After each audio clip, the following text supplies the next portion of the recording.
मित्रों, विंध्य कल्पना चैनल में आपका स्वागत है। अभी हम गीता के अध्याय 3 कर्मयोग पर हैं, जिसमें श्री कृष्ण ने कर्म को लक्ष्य करते हुए अर्जुन को बड़ा सुंदर ही उपदेश किया है। आइए चलते हैं श्लोक 11 पर। देवान् भावयतानेन ते देवा भावयन्तु वः परस्परं भावयन्तः श्रेयः परम वाप्स्यथ।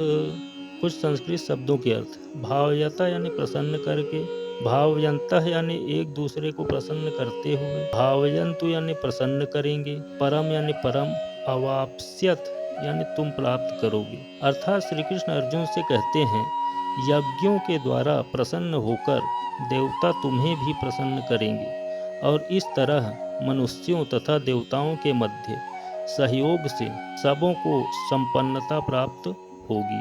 इस श्लोक का यही अर्थ है। और थोड़ा समझते हैं। देवतागण सांसारिक कार्यों के लिए अधिकार प्राप्त प्रशासक हैं। प्रत्येक जीव द्वारा शरीर धारण करने के लिए आवश्यक वायु, प्रकाश, जल तथा अन्य सारे वर उन देवताओं के अधिकार में हैं, जो भगवान के शरीर के विभिन्न भागों में असंख्य सहायकों के रूप में स्थित हैं।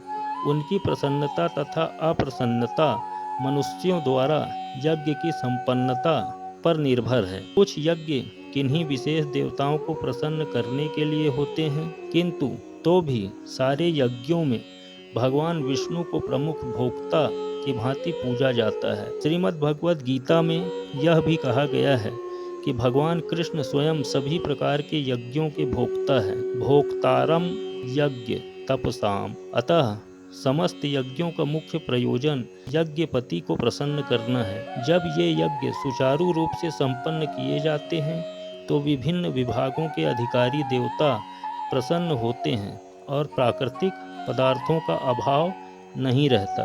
यज्ञों को संपन्न करने से अन्य लाभ भी होते हैं, जिनसे अंततः भव बंधन से मुक्ति मिल जाती है। यज्ञ से सारे कर्म पवित्र हो जाते हैं, जैसा कि वेद वचन है।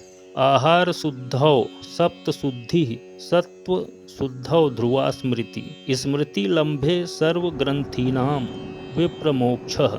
यज्ञ के मनुष्य के खाद्य पदार्थ शुद्ध होते हैं और शुद्ध भोजन करने से मनुष्य जीवन शुद्ध हो जाता है। जीवन शुद्ध होने से स्मृति के सूक्ष्म तंतु शुद्ध होते हैं और स्मृति तंतुओं के शुद्ध होने पर मनुष्य मुक्ति मार्ग का चिंतन कर सकता है। अतः ये सब मिलकर कृष्ण भावनामृत तक पहुँचाते हैं, जो आज के समाज के लिए सर्वाधिक आवश्यक है।